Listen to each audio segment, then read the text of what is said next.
Rebana ibi banyak digunakan oleh orang-orang di negeri-negeri pantai timur Kelantan dan Terengganu.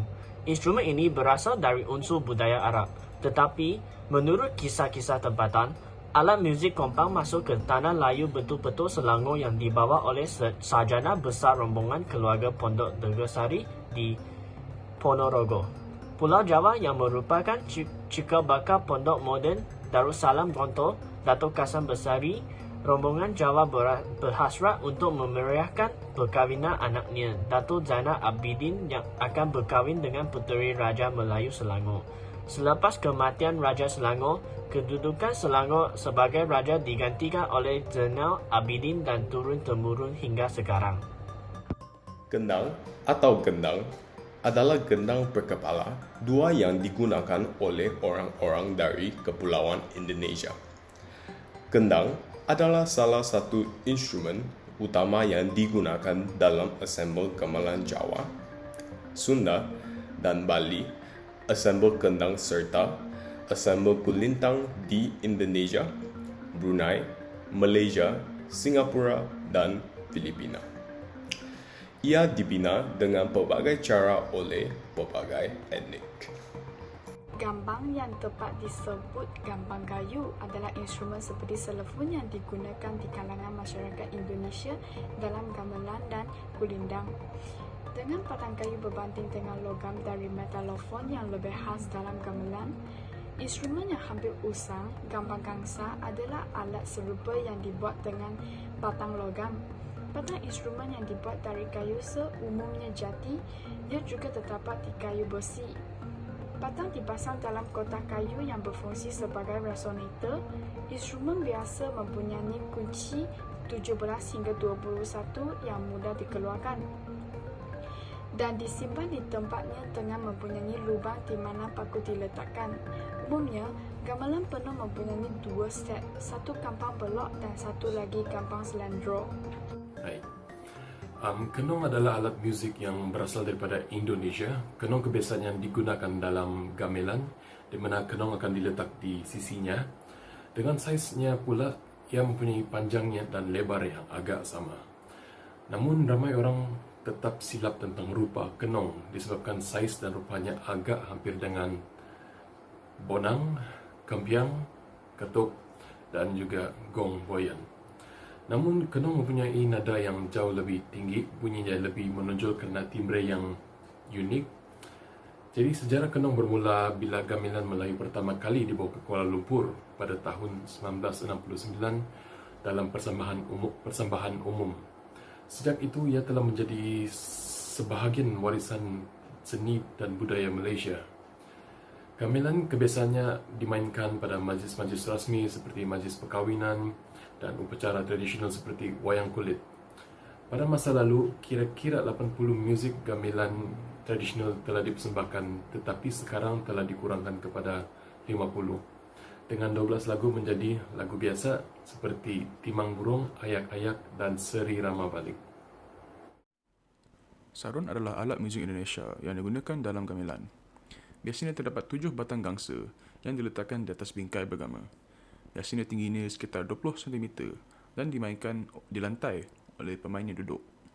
Dalam skala pelok, Palang Seri membaca 1, 2, 3, 5, 6, 7. Nombor 4 tidak digunakan kerana kaitannya dengan kematian. Untuk selendro, ba adalah 6, 1, 2, 3, 5, 6, 1. Ini boleh berbeza dari gamelan ke gamelan atau bahkan di antara instrumen yang gamelan yang sama. Instrumen selendro biasanya hanya mempunyai 6 kunci. Ini menyediakan melodi inti dalam orkestra gamelan. Angklung adalah alat muzik yang berasal dari masyarakat Sunda, Jawa Barat, Indonesia. Mengikut sejarah, instrumen itu dicipta sebagai muzik yang dipersembahkan buat Dewi Seri, iaitu Dewi bercucuk tanam sekitar abad ke-9. Angklung diperbuat daripada buluh yang dikategorikan sebagai ideophone. Ideophone adalah kategori muzik yang terhasil daripada bunyi getaran. Masyarakat Sunda percaya Dewi Seri mempunyai kuasa untuk memberi rezeki kepada petani dan mereka perlu memuja dengan pelbagai cara. termasuklah bermain angklung. Di Malaysia, angklung mula berkembang sekitar tahun 1922 apabila perantau dari Ponorogo, Jawa Timur mempersembahkan tarian barongan, yang mana angklung salah satu alat muzik mengiringi tarian tradisional masyarakat Jawa itu. Rebab merupakan alat yang paling penting dalam muzik makyong. Rebab mempunyai 3 bahagian iaitu pucuk rebung, batang dan muka. Tempurung muka dibuat daripada kayu nangka atau senar yang ditutupi dengan kulit lembu. Terdapat susu pada muka di penjuru kiri. Fungsinya adalah untuk mengimbangkan tekanan udara dalam dan luar. Masa dahulu, tali rebab diperbuat daripada benang besar dan kemudian menggunakan benang kasar. Sekarang pula, menggunakan tali gitar, tali gambus atau tali biola. Penggesek rebab diperbuat daripada kayu dan tali tangsi. Ahli muzik yang terpenting dalam kumpulan muzik makyong ialah pemain rebab dan juga dikenali sebagai Tok Minduk. Beliau adalah ketua dan juga pemimpin kumpulan muzik itu. Beliau memulakan semua lagu sepanjang 8 hingga 16 bar dan selepas itu diikuti oleh gendang, gong, suara penyanyi, solo dan chorus. Merwas atau mawas marau jamak adalah gendang dengan 2 sisi kecil yang berasal dari Timur Tengah. Ini adalah alat yang popular di negara Arab Teluk Pasir, digunakan dalam muzik gergaji dan fijiri. Ia juga biasa berlaku di Kuwait dan Yaman. Para pendatang Hadrami dari Yaman membawa alat itu ke Asia Tenggara Muslim, terutama Indonesia, Malaysia dan Brunei, di mana ia digunakan dalam genre muzik zapin dan gambus. Gendang serupa di kawasan ini adalah gendang. Shehnai adalah alat muzik yang berasal dari benua kecil India. Ia terbuat dari kayu dengan bulu ganda di satu hujungnya dan loceng berkobar logam atau kayu di ujung yang lain. Suara ini diperkirakan dapat menciptakan dan mempertahankan rasa gembira dan kesucian dan sebagai hasilnya digunakan secara meluas semasa perkahwin, perorakan dan di kuil walaupun ia juga dimainkan dalam konsert. Itu adalah bagian dari kumpulan tradisional naubat atau 9 instrumen yang terdapat di Istana Raja. Shehnai serupa dengan nadaswaran India Selatan. Inilah Jeneba.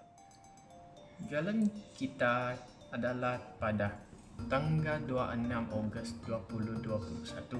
Kami telah memutuskan bahawa topik yang kami pilih adalah seni tradisional masyarakat Melayu. Semasa melakukan tugas ini, kami menghadapi beberapa masalah kerana terdapat perintah kawalan mengerahkan di Malaysia. Masalah lain adalah rakyat sepasukan kita semuanya terpisah di negeri yang berbeza. Inilah sebabnya mengapa kita tidak dapat mencari tahu tentang seni tradisional masyarakat Melayu. Kita telah memisahkan bahagian tugas untuk membiarkan semua ahli kumpulan melakukan. Oleh itu, kita harus mencari maklumat di internet. Selepas itu, kita telah mempelajari banyak perangkap mengenai muzik dan seni tradisional masyarakat Melayu.